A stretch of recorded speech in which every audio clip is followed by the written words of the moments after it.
안녕하세요, 가치현입니다. 12월 6일 수요일 국내 시장이 마감되었습니다. 자, 오늘 시장은 그래도 나름대로 괜찮았었는데 어제와 마찬가지로 장 막판에 조금은 밀리는 모습이 나왔습니다. 그래서 패턴 자체는 어제하고 조금 비슷했죠. 이렇게. 하지만 어제의 낙폭이 이어지지 않았다는 것이 그나마 다행이라고 생각이 되고, 또 코스닥은 상대적으로 좋은 흐름이 나오면서 오늘은 0.7%의 상승이 나왔습니다. 그리고 코스피 상위 종목들을 보면 오늘은 눈에 띄는 상승이 나왔던 종목은 없었던 것 같아요.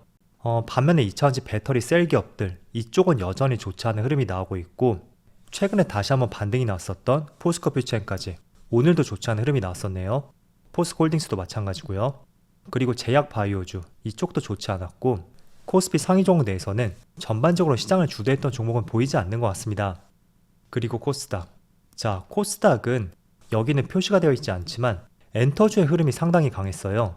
JYP도 3% 상승이 있었고 YG엔터가 무엇보다 강한 상승이 나왔습니다. 그래서 오늘은 엔터 관련주가 굉장히 좋았었고, 또 반도체 관련주 HPSP도 6% 급등이 나왔었네요. 반면에 에코프로 그룹주는 오늘도 좋지 않은 흐름이 나왔었고요. 자, 그럼 이어서 코스피의 수급을 살펴보겠습니다. 어제는 외국인이 1,700억가량의 많은 순매도가 나왔다면 오늘은 그 이상으로 많은 매수가 들어왔고, 반대로 오늘은 외국인 쪽에서 오랜만에 1,000억이 넘는 순매도가 나왔습니다. 그래도 시장을 잘 버텨주었다고 생각이 되고, 또 반대로 코스닥은 소폭이었지만 오늘 기관과 외국인의 양매수가 들어왔습니다. 그리고 삼성전자는 오늘은 어제하고 달리 기관과 외국인의 양매수가 들어왔고, 그래도 규모는 그렇게 많지 않았죠. 이어서 SK하이닉스. 하이닉스가 최근에 수급이 조금은 좋지 않은 것 같아요. 외국인이 3거래일 연속으로 순매도가 나오고 있고, 과거에도 3일 연속으로 순매도가 나왔던 것은 한 번 정도 있었죠. 하지만 이때는 그렇게 금액이 크지 않았었는데 최근에는 1,000억, 350억 조금은 매도 물량이 나오는 것 같습니다. 기관도 마찬가지고요. 자, 그리고 삼성 SDI는 다시 한번 외국인의 많은 순매도가 나오고 있고요. 이렇게 한 달 동안 지켜보니까 거의 하루가 멀다 하고 매도 물량이 나오는 것 같습니다. 그리고 LG에너지솔루션도 여전히 수급이 좋지 않죠. 반대로 2차전지 관련주 내에서는 LNF만이 기관의 수급이 상당히 잘 받쳐주는 것 같아요. 물론 LNF는 이전 상장이라는 기대감이 있거든요. 그래서 그런 재료 때문에 매수세가 들어오는지 모르겠지만 대부분의 2차전지 관련주의 수급이 좋지 않거든요. 하지만 이 종목만큼은 그래도 기관의 수급이 받쳐주고 있죠. 자, 그럼 이어서 주체별 매매 동향에 대해서 살펴보도록 하겠습니다. 12월 6일 외국인이 가장 많이 매수한 종목은 삼성전자, 두산로보틱스, 하이브, 기아. 일단 두산로보틱스하고 삼성전자 이 두 종목을 제외하고 전반적으로 매수 금액이 많지가 않아요. 그래서 오늘은 의미 있는 매수가 들어온 것은 이 두 종목 정도 그렇게 생각이 되고, 그리고 기관도 삼성전자, 네이버, 하나에어로스페이스, 삼성전기, 카카오. 물론 기관도 그렇게 많지 않지만 그래도 외국인보다는 많은 매수가 들어왔었죠. 자, 이어서 해외 증시를 볼게요. 전날 미국 증시는 큰 변동 없이 마무리되었습니다. 나스닥은 0.3%의 소폭의 상승 흐름이 나왔었고, 그리고 S&P500은 보합이었죠. 다우지수도 마찬가지고요. 그리고 반도체 지수만 어제는 0.5%의 낙폭이 있었습니다. 그래서 일단 어제 시장 흐름을 보면 약간의 차이는 있는 것 같아요. 그렇지만 전체적인 시장 분위기는 나쁘지 않았고, 또 어제는 국내 시장의 흐름이 굉장히 좋지 않았잖아요. 하지만 다행히도 그런 흐름이 연속적으로 발생되지 않았고 양시장 모두 빨간불이 들어왔습니다. 그리고 추가적으로 일본 니케이가 1.7% 급등이 나오고 있고, 대만도 좋은 흐름이 나오고 있네요. 또 중국 증시는 특징적인 움직임은 나오지 않고 있습니다. 자, 그래서 지금 시장 흐름들을 보면 대체적으로 지난달에 많은 상승이 나왔잖아요. 내년 시장에 대한 기대감이 조금은 빠르게 반영이 되었다고 그렇게 생각을 해보시면 좋을 것 같아요. 그래서 반대로 본다면 그 기대감이 조금은 꺾인다면 또 시장은 빠르게 얼어붙을 가능성이 있겠죠. 그런데 그걸 조금 참조해보려면 다음 주에 있는 미국의 CPI 지수라든지 또 FOMC까지 이 일정들을 꼭 참조해 보시고요. 기대치를 밑도는 CPI라든지 FOMC에서 조금은 부정적인 의견이 나온다면 그 기대감도 한풀 꺾일 수가 있으니까 지금은 그런 부분만 조금은 경계를 해보신다면 좋을 것 같습니다. 자, 그리고 오늘 영상은 최근에 이슈가 되고 있는 많은 내용에 대해서 여러분들에게 말씀 드려보겠습니다. 그동안은 반도체하고 2차전지에 집중을 했었다면 조금은 비껴나가서 다른 내용들도 말씀을 드려볼게요. 자, 그 전에 먼저 반도체를 간략하게 말씀드리면 3분기에 D램 매출이 18%나 증가했다 라는 내용을 말씀드린 적이 있습니다. 그래서 올 한 해는 계속 D램 매출이 감소하는 추세였고, 물론 작년부터 계속 이어졌죠. 그런데 3분기는 드디어 D램 매출이 반등이 났습니다. 그래서 그런 부분은 4분기라든지 내년까지 조금 더 이어질 가능성이 있다고 보고 있고, 그리고 D램뿐만 아니라 낸드 플래시에서도 D램보다는 한 발 늦긴 하지만 4분기부터는 매출이 증가할 것으로 전망을 하고 있습니다.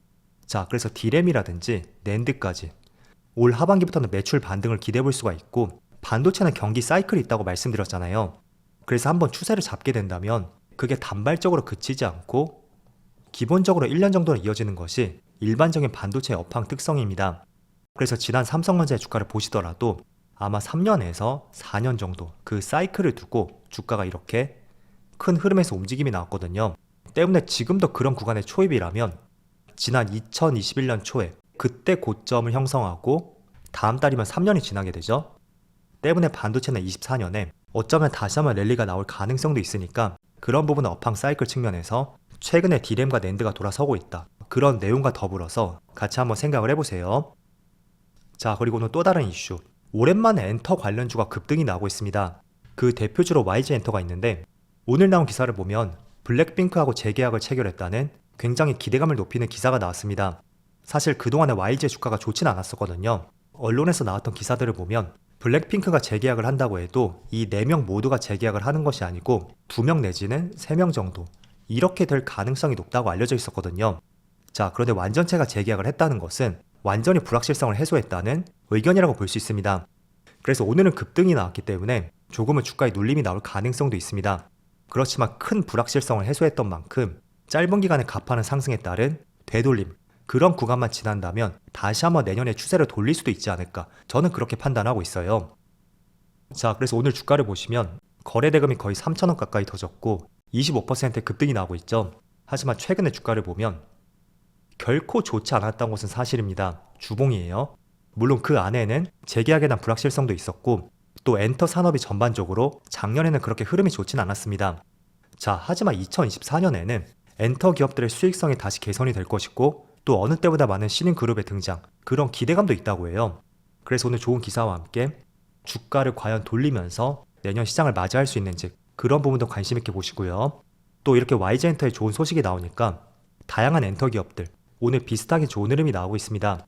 물론 YG 엔터만큼의 강한 상승은 아니지만 하이브도 4%, JYP도 4%, SM도 6% 가까이 상승이 나오고 있죠.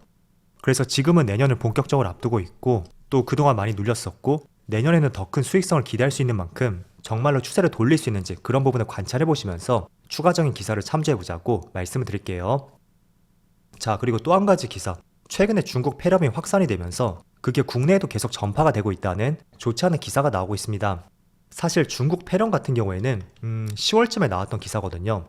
그래서 반짝 상승하고 말겠지 개인적으로 이런 생각을 했었는데 빈대도 마찬가지고 중국 폐렴이 현재 2달 연속으로 진행이 되고 있습니다. 그래서 어제도 시장이 좋지 않을 때 특히 제약 바이오주들, 중국 폐렴과 관련해서 진단키트 관련주라든지 의약품 관련주에 강한 상승이 나왔었거든요. 그런데 생각보다 재료가 계속 길어지고 있고 빠르게 잡히지 않는 것 같아요. 그래서 중국 폐렴과 관련해서 반도체처럼 오래 가져갈 내용은 아니겠지만 올해 연말이라든지 내년 초까지는 조금 더 추세가 이어질 가능성이 있다고 생각이 되거든요.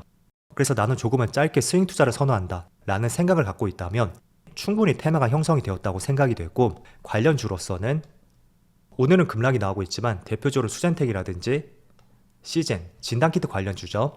최근에 좋은 흐름이 나오고 있어요. 그리고 인트론 바이오 또는 국제약품, 이런 종목들 한번 관심 종목으로 편입해 보시고요. 하지만 이런 종목들은 재료에 의해서 조금은 테마성을 갖고 움직이는 종목이잖아요. 때문에 명확한 기준을 세우시고요. 그 기준을 벗어나게 된다면 손실이 나도 무조건 손절 처리하자, 이런 생각을 갖고 진입을 하셔야 됩니다. 그래서 저는 일반적으로 11선이나 5일선 이 부근에 내려왔을 때 접근을 하는 것을 선호하거든요. 그래서 이런 재료가 10월부터 계속 이어지고 있는 만큼 당분간에 쉽게 끝날 재료는 아닌 것 같다, 그 점을 말씀을 드려볼게요. 그리고 이런 종목들은 아마도 시장이 좋지 않을 때, 어제처럼 코스피가 모두 빠질 때는 반대 해지주로서 좋은 흐름이 나올 가능성이 높습니다. 그래서 그런 점들도 생각해 본다면 조금은 시장이 좋지 않을 때는 이런 종목들을 관심 있게 볼 수도 있으니까 그 점은 한번 참고를 해보세요. 그리고 추가적인 내용으로는 지금 여러분들이 보시는 유튜브에서 전자상거래 플랫폼 카페24에 260억을 투자했다는 굉장히 기대감을 높일 수 있는 기사가 나왔습니다. 물론 지금 유튜브에서 물건을 살 수는 있을 거예요.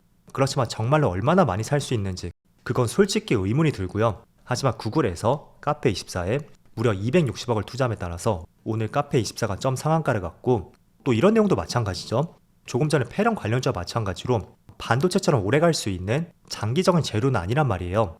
그렇다면 항상 내가 스윙 투자할 때는 나의 기준을 세워서 투자할 수 있는 재료로서 꼭 판단하셔야 된다고 말씀드리겠습니다.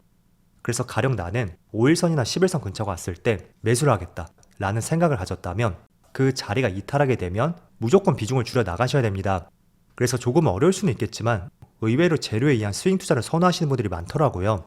그래서 최근에 이슈가 되고 있는 몇 가지 재료와 내용들을 설명해 드렸고, 투자를 하시는데 조금이나마 도움이 될 수 있기를 바라보겠습니다. 자, 오늘은 시원한 반등은 아니었지만 그래도 어제의 낙폭이 이어지지 않았던 긍정적인 하루라고 생각이 됩니다. 내일은 조금 더 강한 반등이 나올 수 있기를 한번 기대해 보면서 오늘 영상 마치도록 하겠습니다.